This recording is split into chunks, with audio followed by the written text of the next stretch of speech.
हुए पंचायत समिति सदस्य को सुशोभित करते हुए और एक दिशा है, और अभी भी इनके सामने जवान खेल सुबह में उठ फैलते रहते हैं और ये मिसाल के रूप में सीखना चाहिए हम सभी को। सादा जीवन उच्च, ये हमारे भारतवर्ष की सुनील परंपरा है। निर्वाह करते हुए किसानों के लिए प्रसाद जी सुशोभित कर रहे हैं इस कार्यक्रम को, और बहुत धन्यवाद, ताली बजाएं इनके लिए। और यहाँ पे को करीब करीब चुन कर सम्मानित कर रहे हैं, इसके लिए बहुत बहुत धन्यवाद जयशंकर प्रसाद का, बहुत बड़ा दिल के मालिक। ठीक है, और मेरा पंचायत का नाम रोशन किया है, ये हमारे अरुण जी, बहुत ताली इनके लिए हो जाए। और ऐसे ऐसे अभिभावक की जरूरत है। ये दोनों एक ही खेमा के पहलवान है। और सबसे पहले तो धन्यवाद के पात्र इस नेउरा पैक्स के आम सदस्य हैं, जिन्होंने विगत 30-35 वर्षों से एक परिपाटी कायम रखा है, यानी सहकारिता की आत्मा को जिंदा करके रखा है।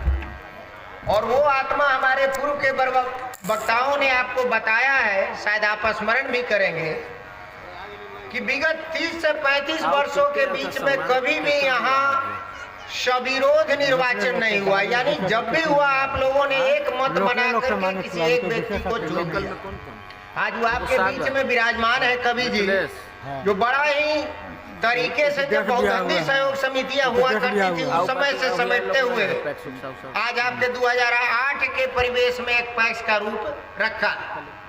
शारीरिक अस्वस्थता एक समय आती है जो हम आप सब होते हैं, और उन्होंने समय रहते हुए आपके बीच, आप के सामने ये कह दिया कि मैं अब आपका दायित्व संभालने में असमर्थ हूँ, और तब आप लोगों ने एक योग्य युवा उम्मीदवार जयशंकर को निर्वाचित किया है, वो भी निर्विरोध। यह काबिले तारीफ है आप लोगों का, इसके लिए मैं तहे दिल से आपको धन्यवाद देता हूं। भाइयों, मैं आपको बताऊं कि ये सहकारी समितियां, जैसे हमारे पूर्व के भाई ने बताया आपको कि इसकी उत्पत्ति कैसे हुई, सचमुच उन्होंने बताया, विष्णु दयाल जी ने। और वो समय था, वो परिस्थिति थी जो हमारे किसान साहूकारों के चंगुल में पूरी तरह जकड़ गए थे। आज भी आप अगर पुराने लोग हैं तो जानते होंगे, सैकड़े 5 रुपया, सैकड़े 10 रुपया के रेट से ब्याज पर किसानों को ब्याज मिलता था, शायद अब नहीं रहा होगा। दूसरी बात कि उन शोषणों से मुक्ति के लिए सहकारिता का जन्म हुआ, और जन्म किसी ईश्वर ने नहीं दिया, आप सबों ने समूह बना करके इसका उत्पत्ति किया। अगर आप जुड़े हैं, आज यहाँ तमाम सदस्य जो बैठे हैं वह एक ईंट है, और उस ईंट का रिजल्ट जयशंकर प्रसाद अध्यक्ष है। ईंट इकट्ठा हुआ तो भवन बनता है, उसी तरह से आपने इकट्ठा हुआ तो एक पैक्स बना, उस पैक्स के प्रतिनिधि बना जिसमें 12 निर्वाचित होते हैं और एक पदेन सचिव होते हैं। जी को पुनः पैक्स अध्यक्ष निर्विरोध चुनने का काम किया। यहाँ की जनता ने अपना बलिदान, अपना त्याग और अपना स्वाभिमान के साथ मुन्ना जी को पुनः पैक्स अध्यक्ष निर्वाचित करके इस पंचायत का पूरे जिला में नाम रोशन करने का काम किया है। यहाँ की जनता को बहुत बहुत धन्यवाद। के नेउरा पैक्स के आम सभा के अध्यक्ष जयशंकर जी और इस सभागार में उपस्थित नेउरा पैक्स के सदस्यगण, पहले यह समझने की कोशिश कीजिए कि आम सभा बुलाया क्यों जाता है। जिस तरह हम लोग बैंक में आम सभा बुलाते हैं तो आम सभा में आय व्यय की गणना होता है। समिति किस स्थिति में है, जैसे बैंक के ये अध्यक्ष लोग पहुंचते हैं तो पूछते हैं कि समिति बैंक लाभ में है कि घाटा में, उसके अनुसार अगर लाभ में हुआ तो होता है कि हाँ बैंक वाले अच्छा काम किए, घाटा में होता है तो घाटा तक किन कारणों से होता है। उसी तरह समिति के आम सभा में भी यह आय व्यय के गणना होना चाहिए। इसका एजेंडा होना चाहिए और एजेंडा पर इस पर विचार आम सभा के सदस्यों को करना चाहिए, जो सदस्य हैं समिति के उन लोगों को करना चाहिए। इसके लिए ही समिति का गठन किया गया। 1904 में यूरोप में समिति का गठन किया गया था, कोऑपरेटिव का गठन जन्म हुआ था। और उसके लिए यह नहीं हुआ था कि आर्थिक, यह वहीं से नेहरू जी ने इस कार्यक्रम को लाए थे, सहकारिता को लाए थे। यहाँ सहकारिता का मतलब है कि जो यह देश कृषि प्रधान देश है, यहाँ 80% लोग कृषक है, तो कृषक के आर्थिक स्थिति कैसे सुदृढ़ हो, इसके लिए यह समिति को गठन किया गया था। और समिति का काम था, समिति का मतलब ग्रामीण बैंक। आपको ग्रामीण बैंक है जो कि 12 बजे अगर रात को भी हमारे सदस्यों को जरूरत पड़े कि हमको 2000 रुपया की जरूरत है, तो वह 2000 रुपया समिति के सेक्रेटरी जो प्रबंधन है वह देते हैं, देना चाहिए। इसके लिए यह गठन किया गया था। इसके लिए नहीं गठन किया गया था कि बैंक से लोन मिलेगा तब होगा, इसके लिए नहीं गठन। उसके बाद बैंक आता। हमारे अरविंद जी बहुत प्रगतिशील किसान भी हैं, पैक्स के अध्यक्ष भी हैं और संघर्षशील भी हैं। तो सिर्फ अधिकार नहीं, कर्तव्य भी करने की जरूरत है। हम कहते हैं कि सिर्फ धान प्राप्ति ही एक काम को थोड़े समिति का है। धान आदि प्राप्ति काम सिर्फ समिति का नहीं है। समिति का काम यह भी है कि किसानों को आर्थिक रूप से कैसे सबल बनावे। तो हम समझते हैं कि 10 साल से क्रेडिट लिमिट हम लोग मानते थक जाते हैं, कोई समिति क्रेडिट लिमिट नहीं देती। आप क्रेडिट लिमिट नहीं दीजिएगा तो किसानों का आर्थिक रूप से संबंधित कहां से कर पाइएगा। और हम लोग चाहते हैं कि हर पैक्स में हर सदस्य को किसान क्रेडिट कार्ड दें, उससे लाभ दें। हम समझते हैं कि धान आदि प्राप्ति में इन्होंने कहा कि हमारे यहाँ कम क्यों है, छत्तीसगढ़ में ज़्यादा क्यों है। तो हम समझते हैं कि सिर्फ पटना जिला के पैक्स अध्यक्ष स्ट्राइक कर देते कि हम धान नहीं लेंगे, इस भाव में नहीं देंगे हम, तो हो जाता समाधान। तो नहीं होगा, यह काम नहीं होगा। हम लोग बनिया हो गए, हम लोग व्यापारी हो गए। तो व्यापारी संघर्ष नहीं करता है, कभी नहीं करता है। व्यापारी नहीं, आप किसान बनिए, संघर्ष कीजिए, तब लाभ मिलेगा। ऐसा हम लोग सभी लोग का भाषण सुने, सब अपनी अपनी बात को रखें, उससे लाभ तो मिला ही होगा।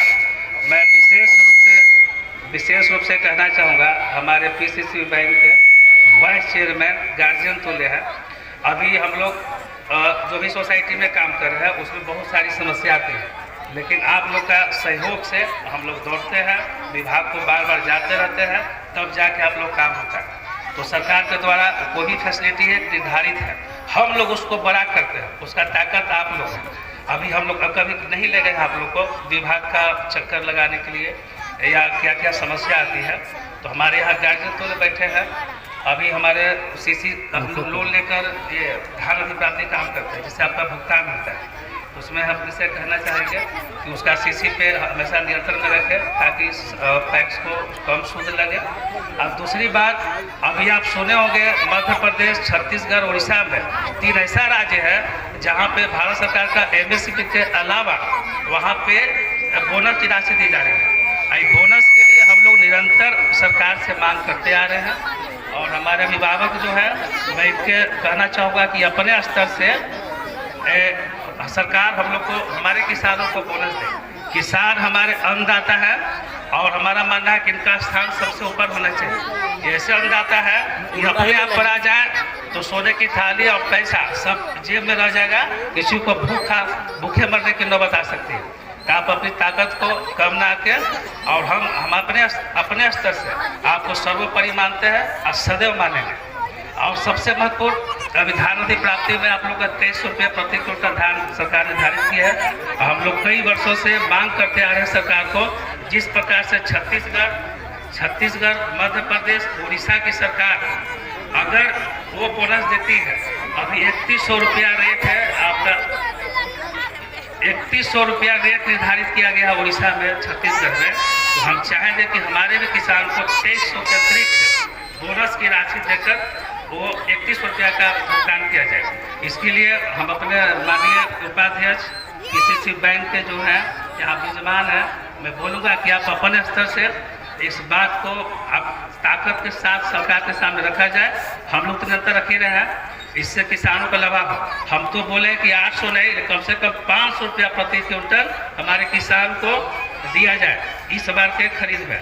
अभी 2300 है, 528 रुपया दिया जाए। और आप लोग से फिर से निवेदन करेंगे, एक सहयोग समिति है, तो इसमें एक आदमी का नहीं है, सबका सहयोग से एक बेस्ट हो सकता है। एक दूसरे को आप लोग आपस में ना पहुंचा सकते हैं। भोजन करके जाइएगा। और इस मन से एक बात आप लोग का निवेदन पूर्वक करना है कि आप सबको इस बार पेड़ लगाए कि जो अभी गर्मी जो अभी हम लोग का निकला है 47 डिग्री 44 डिग्री का सामना किया है। अगर आज हम लोग नहीं प्रकृति को सपोर्ट करते हैं, आने वाला टाइम में ऐसे भी फेल कर जाएगा। तो आप लोग इस बार निश्चित रूप से अपने आधा कट्ठा में 1 कट्ठा में आप पेड़ लगाए। जब चैलेंज क्या है, अभी जो देख रहे हैं वातावरण हमारे देश के अंदर बहुत बड़ा चैलेंज है। 40 डिग्री में रहना है कि 48 डिग्री में रहना है कि न रहना है, तीनों ऑप्शन है। इसलिए आपसे अनुरोध करेंगे इस बार जो मौसम आएगा हम लोग का बारिश का, सब लोग पेड़ लगाइए और एक दूसरे को शेयर करिए। सरकार तो अपनी तरफ से जितना बन रहा है वो कर रही है, लेकिन वो पर्याप्त नहीं है। अभी हमारे देश में 500 करोड़ पेड़ की आवश्यकता है जो अभी धरातल पर दिख नहीं रहा है। लेकिन मेरा मानना है कि आप लोग के सहयोग से एक चीज को हम लोग पूरा कर सकते हैं।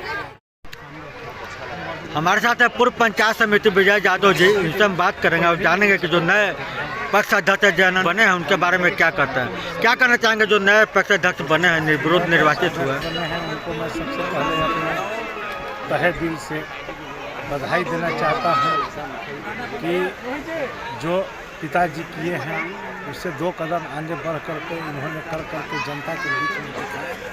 जनता यही आस लगा करके टिकी हुई है और नेवरा पैक्स का नाम पूरे बिहार में रोशन करें। पटना जिला के कोने कोने से इनके पिताजी से सीख लेने के लिए पैक्स अध्यक्ष आया करते थे। अब उम्मीद करेंगे कि पूरे बिहार के पैक्स अध्यक्ष इनके पिताजी से आकर के सीखने का काम, इनसे सीखने का काम करें, यही बात से अपने साथ। हमारे साथ नवनिर्वाचित पैक्स अध्यक्ष जयशंकर प्रसाद उर्फ मुन्ना जी, इनके पिताजी भी पहले निर्विरोध निर्वाचित होते थे और उन्होंने भी निर्विरोध निर्वाचित होने का गौरव प्राप्त किया। क्या कहना चाहेंगे सर, नेवरा के जो आम जनता को लगता है पिताजी के बाद आपको भी निर्विरोध चुना है, उसके बारे में क्या कहना चाहेंगे। सबसे पहले तो मैं हृदय से निर्विरोध चुने जाने पर अपने सारे गणमान्य सदस्यों को, यहाँ के प्रतिनिधियों को, ग्रामवासियों को आभार व्यक्त करता हूँ और बहुत बहुत धन्यवाद देना चाहता हूँ। क्या कहेंगे सर, आप आए हुए हैं नेवरा पैक्स में, यहाँ जो ग्राम सभा थी, नेवरा पैक्स के बारे में जो नए अध्यक्ष बने उनके बारे में क्या कहना चाहेंगे। नेवरा पैक्स में पूर्व से ही निर्विरोध अध्यक्ष और सारे सदस्यों का निर्वाचन करने की जो प्रथा चली आ रही है, पुनः से जयशंकर प्रसाद जी को अध्यक्ष चुन करके यहाँ के जनता ने उस परंपरा को कायम रखा है और जो भरोसा इनके पिताजी पर बनाए रखा है यहाँ की जनता ने, वह पुनः इन पर भी भरोसा बना के रखा है। और हमें विश्वास है कि जयशंकर जी पूर्व से ही इस कार्य में लगे हुए हैं और लोगों की अपेक्षाओं पर न सिर्फ खरे उतरेंगे बल्कि उनकी आवाज़ बनकर आगे बड़े बड़े अधिकारियों के समक्ष उनकी समस्याओं को रखेंगे।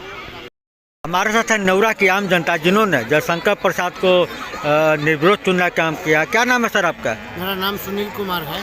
क्या कहेंगे जो नेवरा के नए जो अध्यक्ष बने पैक्स अध्यक्ष जयशंकर जी, उनको भी आप लोगों ने निर्विरोध चुना, क्या कहना चाहेंगे। निर्विरोध इसलिए उनको चुना गया ताकि इनसे पहले भी इनका पिताजी थे, निर्विरोधे आते थे, समझ गए। उसके बाद में इनको भी स्वीकार किया गया कि चलिए कार्यकारिणी में अच्छा आदमी है, इनको प्रति कोई लेकिन परंतु नहीं है, बहुत अच्छे आदमी हैं। हम लोग चाहेंगे यही समाज वाले की, गांव वाले की, कवि जी से भी अच्छा काम करें, हमारे साथ एक और ग्रामीण हैं, यहीं के नेवरा निवासी हैं, जो पूर्व सैनिक भी हैं, किसान भी हैं।